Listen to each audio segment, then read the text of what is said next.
Salam sejahtera. Nama saya Mariam Mokhtar. Baru-baru ini, Lawatan Timbalan Speaker Dewan Rakyat yang juga Ahli Parlimen Batu Pahat, Muhammad Rashid Hasnun, telah menarik perhatian orang ramai. Dia melawat Eropah semasa cuti Christmas dan Tahun Baru. Siapa bekerja semasa itu? Dia, saya ingat, sudah pulang dari Eropah pada 8 hari bulan Januari ini.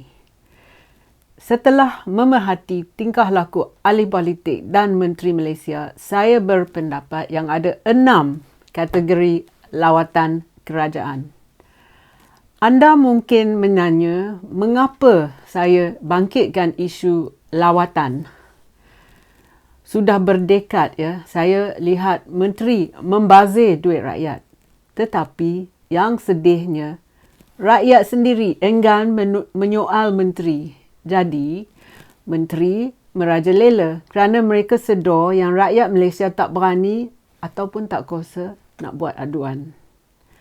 Bukan saja Menteri yang berani berbuat demikian. Penjawat awam seperti bekas Ketua Polis Khalid Abu Bakar telah ada meeting di Rom pada Mei 2016. Penerbitan Sarawak Report dakwa yang Khalid dan rakannya nak kaji cara mengawal aktiviti mafia. Selepas Rom, mereka berkunjung ke London untuk apa lagi? Shopping lah. Yang anda mungkin tak sedar ialah Khalid dan rakan-rakannya dalam satu rombongan yang besar, termasuk isteri mereka. Ini lawatan resmi atau pleasure trip? Yang saya nak terangkan ialah ini. Kalau salah guna kuasa oleh menteri atau penjawat awam berlaku di negara barat, menteri terpaksa menjawab dalam parlimen dan mungkin ia dipecat. Itu di Eropah dan Amerika dan tempat-tempat lain. Tetapi di Malaysia, rakyat tak kosa dan tak peduli. Jadi, soalan saya, bila lagi rakyat nak bersuara secara ramai-ramai? Ini duit anda yang disalahgunakan mereka. Jadi, ini dia 6 jenis lawatan kerajaan Malaysia. Yang nombor 1, lawatan sambil belajar. Lawatan sambil belajar juga terkenal sebagai lawatan kecemasan ataupun lawatan emergency. Lawatan ini berlaku apabila kerajaan terpaksa mengelakkan skandal politik seperti kerajaan akan dibubarkan. Pada 2008, seramai 49 ahli Parlimen Barisan Nasional menyertai lawatan sambil belajar ke Taiwan. Mereka terdiri dari 10 ahli parlimen dari Sabah, 12 dari Sarawak dan bakinya dari semenanjung Malaysia. Mereka pergi kononnya untuk mempelajari program pertanian di Taiwan. Tetapi tujuan sebenar lawatan sambil belajar ni yang berlaku selama 8 hari ialah untuk mengelakkan Ketua Pembangkang Anwar Ibrahim memujuk ahli parlimen BN melompat dan menyertai Pakatan Rakyat. Tetapi Anwar telah gagal. Mengapa pula? Masalahnya Anwar ialah dia macam budak kecil. Dia suka bermegah dan beritahu setiap langkah yang dia akan ambil. Dia tak tahu guna unsur kejutan ataupun the element of surprise. Jika anda bermain poker, anda tidak menunjukkan semua kad anda pada lawan anda. Jadi, Anwar terpaksa pandai main poker kalau dia nak menang dalam politik. Lawatan kecemasan ini ialah lawatan palsu yang memakan duit rakyat. Sampai sekarang ni, apa manfaat tentang pertanian Taiwan yang Malaysia dapat? Ahli Parlimen BN tu pandai buang duit rakyat. Lawatan yang kedua ialah lawatan menarik pelabur. Lawatan menarik pelabur juga digelar lawatan auta. Berita dalam surat khabar akan laporkan yang Menteri pergi luar negara kerana nak menarik perhatian pelabur asing. Pada Ogos 2020, Menteri Perusahaan Perladangan dan Komoditi Khairuddin Aman Razali telah melanggar SOP kuarantin apabila ia pulang dari Turki. Ia telah diberi kebenaran melawat negara Turki oleh Mahidin Yassin. Yang susah nak percaya tu ialah Khairuddin, dia katalah, atau rakan dia kata, dapat menarik 82 bilion ringgit pelabur asing. Sampai sekarang, apa dia berita tentang pelaburan berbilion-bilion tu? Pada Mac dan April 2020, 3 lagi menteri telah melawat Timur Tengah, termasuk Saudi Arabia dan ke Dubai, untuk menarik pelaburan. Menteri Mahidin Yassin, Azmin Ali dan juga Zulkifli Al-Bakri. Betul ke tujuan pelaburan? Mahidin, Azmin dan Zulkifli pergi sebelum bulan puasa masa tu. Semasa tu, akibat pandemik coronavirus, perjalanan keluar negara tidak dibenarkan. Tetapi ketiga menteri ini dapat keluar negara.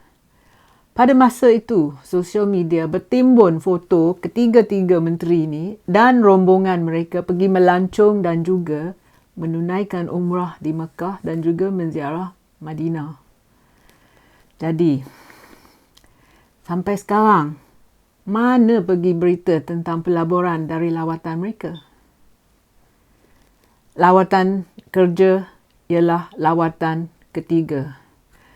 Lawatan kerja juga dinamakan lawatan menunaikan umrah di Saudi Arabia. Pada bulan Mac dan April, saya ceritakan tentang Mahidin, Azmin dan Zulkifli ke Arab Saudi untuk lawatan kerja. Lawatan Zulkifli diadakan untuk berbincang kuota umrah dan haji. Zulkifli membawa rombongannya yang menaiki jet peribadi. Kerajaan Arab Saudi tidak benarkan orang ramai menunaikan haji atau umrah, tetapi ketiga menteri ini dapat peluang yang emas.